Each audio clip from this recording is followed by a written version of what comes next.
नरेंद्र मोदी जी के विकास की गंगा घर घर तक पहुंची है और नरेंद्र मोदी जी का नाम और काम और अयोध्या में जय श्री राम। जानते हैं कि मोदी जी के नाम पर और काम पर बिहार की जनता 40 की 40 सीट एनडीए को देगी और महागठबंधन के प्रत्याशियों की जमानत जब्त कराएगी और 10 वर्षों में एक दिन भी छुट्टी नहीं लेने वाले हमारे प्रधानमंत्री दिन रात देशवासियों की सेवा करने वाले नरेंद्र मोदी जी को जितना तेजस्वी जी गाली देना है, अपमानित करने का शब्द उनके लिए बोलना है, बोलिए।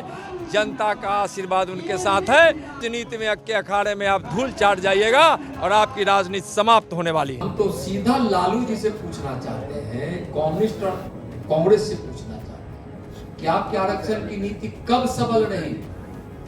जब आरक्षण मंडल आयोग आया उस समय भी भारतीय जनता पार्टी केंद्र की सरकार में थी।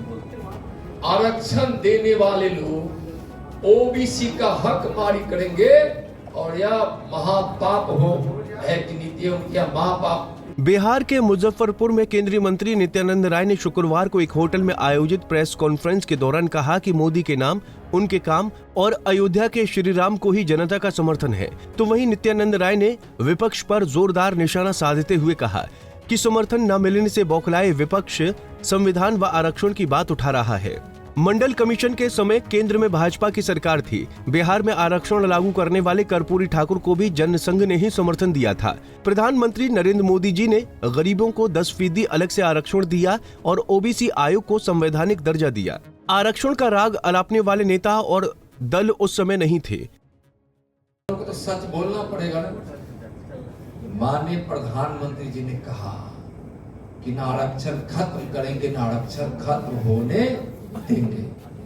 और सबसे बड़ा प्रमाण यह है कि हम तो सीधा लालू जी से पूछना चाहते हैं, कम्युनिस्ट और कांग्रेस से पूछना चाहते हैं कि आपके आरक्षण की नीति कब सबल रही? जब आरक्षण मंडल आयोग आया उस समय भी भारतीय जनता पार्टी केंद्र की सरकार में थी। जब कर्पूरी ठाकुर जी बिहार में आरक्षण की नीति लाए उस समय भी जनसंघ सरकार में थी। और अभी तक कोई भी ओबीसी के आरक्षण को मजबूत करने का काम नहीं किया, इसलिए कि ओबीसी आयोग को संवैधानिक दर्जा किसी ने नहीं दिया जो नरेंद्र मोदी जी ने दिया है। यानी ओबीसी के आरक्षण को उन्होंने पक्का का पक्का कर दिया है। ऐसे झूठ बोलने वाले लोग से हम पूछना चाहते हैं कि आप केंद्र की सरकार में रहे तो ओबीसी आयोग को क्यों नहीं संवैधानिक दर्जा दिए? एक ओबीसी के सीट जो आरक्षित होता था बड़े बड़े शैक्षणिक संस्थानों या कहीं भी, तो वहां स्थान नहीं भरता था। नियम बना दिया गया, मोदी जी ने स्पष्ट निर्देश किया वह स्थान भरे जाएंगे और वह स्थान भरा है। अभी 2 साल पहले जब SC ST का आरक्षण की अवधि पूरा हो रही थी तो प्रधानमंत्री जी ने उसको बढ़ाने का काम किया। अभी 10% सामान्य जाति के लोगों को भी आरक्षण दिया गया है। यानी आरक्षण की नीति ओबीसी को और वैसे लोग भी जो सामान्य वर्ग में पिछड़ गए हैं, गरीबी रेखा की तरफ गए, जो सामान्य वर्ग में जितनी संपन्नता थी उनकी संपन्नता घटी है, उसी लोगों को भी आरक्षण दिया गया। हमारी आरक्षण नीति बड़ी स्पष्ट है और वह लोग धोखा देते थे। जब तक मैं इसको आप स्पष्ट लिखिए, मैं तो चाहता हूं आग्रह कि आपको लिखना चाहिए कि ओबीसी का आरक्षण एक प्रशासनिक आदेश से खत्म हो जा सकता था पहले, लेकिन अब माननीय प्रधानमंत्री जी ने जब ओबीसी आयोग को संवैधानिक दर्जा दे दिया तो अब प्रशासनिक आदेश से कोई खत्म नहीं कर सकता है, कोई खत्म नहीं कर सकता है।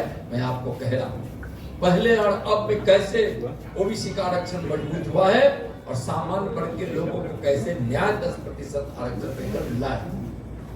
हम विभेद की राजनीति पर नहीं, हम मित्रता के साथ राजनीति में हम सबको न्याय के साथ अधिकार देने के पक्ष में हमारी पार्टी, हमारा गठबंधन और हमारे माननीय प्रधानमंत्री हैं। इसलिए वो वैसे लोग क्या किए, अपने ही परिवार के लोगों को बढ़ाने का काम किया। लालू जी कहीं बोलवाला, यानी परिवारवाद से बाहर नहीं जा सकते।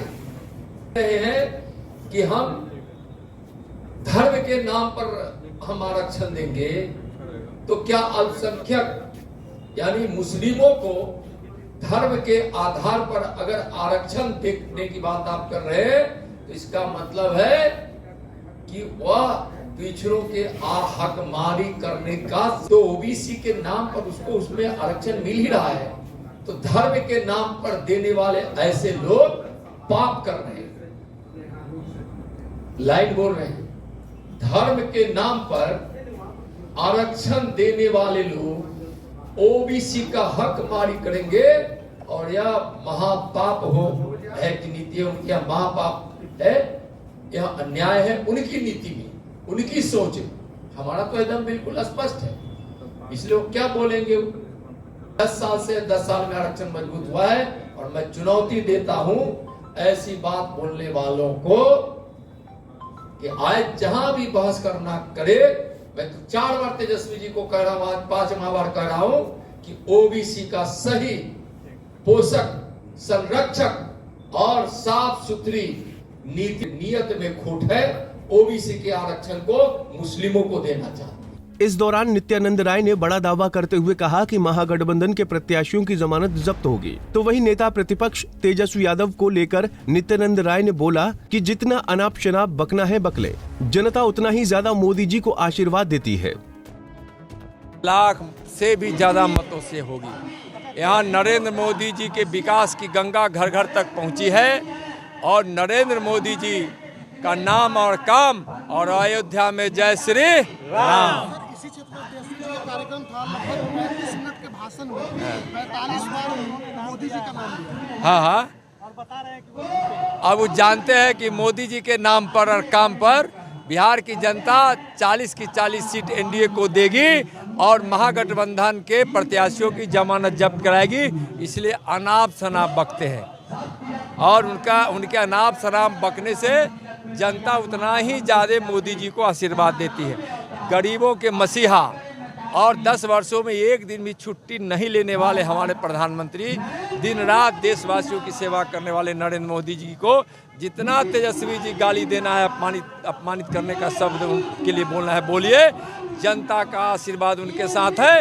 राजनीति में अक्के अखाड़े में आप धूल चाट जाइएगा, और आपकी राजनीति समाप्त होने वाली है।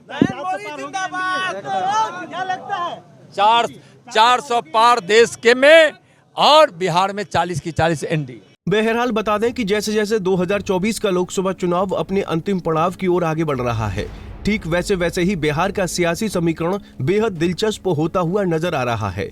पंजाब केसरी टीवी के लिए मुजफ्फरपुर से संतोष तिवारी की रिपोर्ट।